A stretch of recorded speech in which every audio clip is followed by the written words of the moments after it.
হ্যাঁ, ৩২,০০০ মামলা। এই ৩২,০০০ মামলার পরবর্তী শুনানির দিনগুলোতে নতুন, নতুন তথ্য বা নতুন, নতুন সাবমিশন উঠে আসতে পারেন। তো আমরা স্যারের নিকট থেকে এই সম্পর্কিত বিস্তারিত তথ্য জেনে নেব। স্যার, কী ধরনের সাবমিশন কিন্তু নেক্সট দিনগুলোতে হতে পারে একটু বলবেন? দেখুন, এই ডিভিশন বেঞ্চে যে মামলাটা চলছে প্রিয়াঙ্কা নস্করের মামলায় অ্যাপেলেন্টদের তরফে বক্তব্য পেশ তো কম বেশি সবাই করে ফেলেছেন। যদিও অল্প কিছু আর ওদের অ্যাড করার থাকে, সেটা হয়তো আগামী 14 তারিখে করবে। তারপরে বক্তব্য পেশের সুযোগ আসবে রিট পিটিশনার রেসপন্ডেন্ট যারা তাদের, এবং তারপরে আমরা অপেক্ষায় আছি যে আমরা বক্তব্য পেশের সুযোগ পাবো। এবার এখানে একটা ব্যাপার, যেটা গতদিনকে জজ সাহেবের তরফ থেকে, মানে বেঞ্চের তরফ থেকে একটা কোয়ারি এসেছিল যে তোমরা কবে বলতে এসেছিল, আমাকে একটা ডেট দাও, এরকম কিছু। এখানে যেটা আমাদের তরফ থেকে বলার কি, মানে আমরা কি বলতে পারি, এবার অনেকেরই এই অ্যাপ্লিকেশনগুলো নিয়ে প্রশ্ন আছে, অ্যাপ্লিকেশনগুলো গ্রাহ্য হবে কিনা, গ্রান্ট করবে কিনা, রিজেক্ট করবে কিনা। আমি এই প্রশ্নের এইভাবে উত্তর দিতে চাই না। আমার বক্তব্য হচ্ছে যে আমার অ্যাপ্লিকেশনে প্রেয়ারটা অ্যালাউ করছে কিনা কোর্ট, সেটাই হচ্ছে আমার কাছে সবথেকে গ্রহণযোগ্য ব্যাপার। আমার অ্যাপ্লিকেশনটাকে ক্যানটাকে ডিসপোজ অফ করলো, ক্যানটাকে অ্যালাউ করলো, কিন্তু আমার প্রেয়ারটাকে রিজেক্ট করলো, তারা আমরা সেইটা চাইছি না। আমাদের অ্যাপ্লিকেশন করার উদ্দেশ্য হচ্ছে আমরা প্রসেসটাতে ইন্টারভিন করতে চাইছি। এবারে ইন্টারভিন যে যার মতো করে যে পয়েন্টে অ্যাপ্লিকেশন করেছে সেই পয়েন্টে করতে চাইছে। কেউ কেউ অ্যাপিলটাকে অপোজ করার জন্য করছে, কেউ কেউ অ্যাপিলটাতে পার্টিকুলার কোনো পয়েন্টটাকে হাইলাইট করে তার বক্তব্য পেশ করতে চাইছে।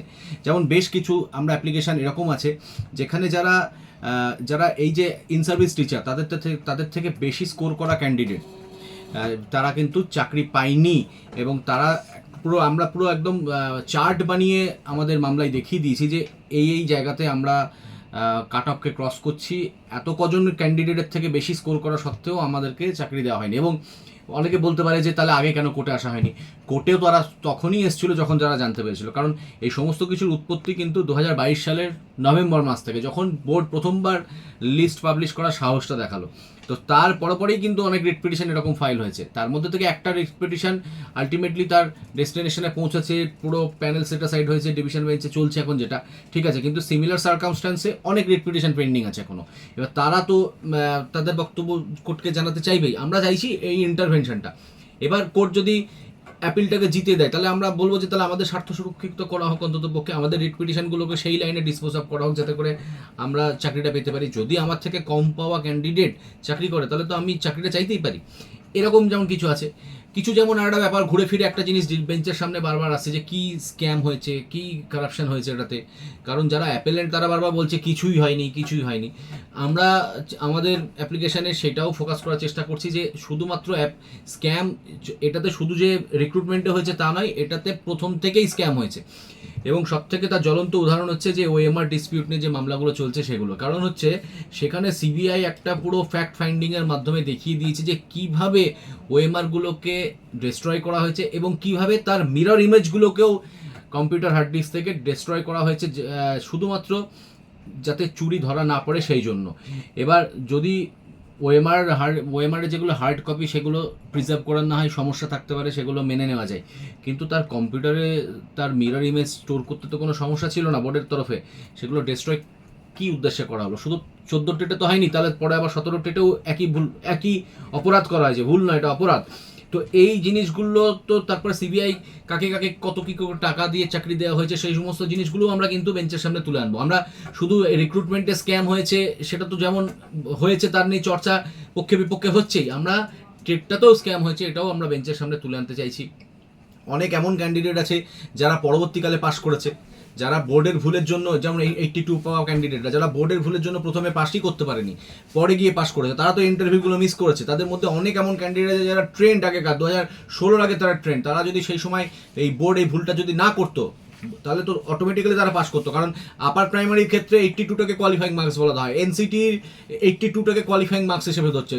সেখান থেকে হঠাৎ করে একটা উল্টো অবস্থান নিয়ে West Bengal board of primary education তাদের নিজের খেয়ালে 83টাকে রিজার্ভ ক্যাটাগরি ক্যান্ডিডেটদের জন্য কোয়ালিফাইং মার্কস করে রেখে দিয়েছিল এতগুলো বছর ধরে। কোর্ট যদি ইন্টারভিন না করতো, তাহলে এই ইস্যুটাও মানে এখনো পর্যন্ত ডিসপিউটেডই থেকে যেত। তাহলে এই জিনিসটাও আমরা তুলে ধরতে চাইছি। অনেক এমন ক্যান্ডিডেট আছে যারা ট্রেনিং থাকা সত্ত্বেও তাদেরকে আনট্রেন দেখানো হয়েছে। এই সমস্ত জিনিসগুলোকেও আমরা তুলে ধরতে চাইছি। এবার রিসেন্ট উদাহরণ যদি দিই, খেয়াল রাখবেন আপনারা যে এই কিছুদিন আগে, মানে খুব বেশি পুরনো নয়, 2024 সালেই কিন্তু এরকম একটা রিক্রুটমেন্ট প্রসেসে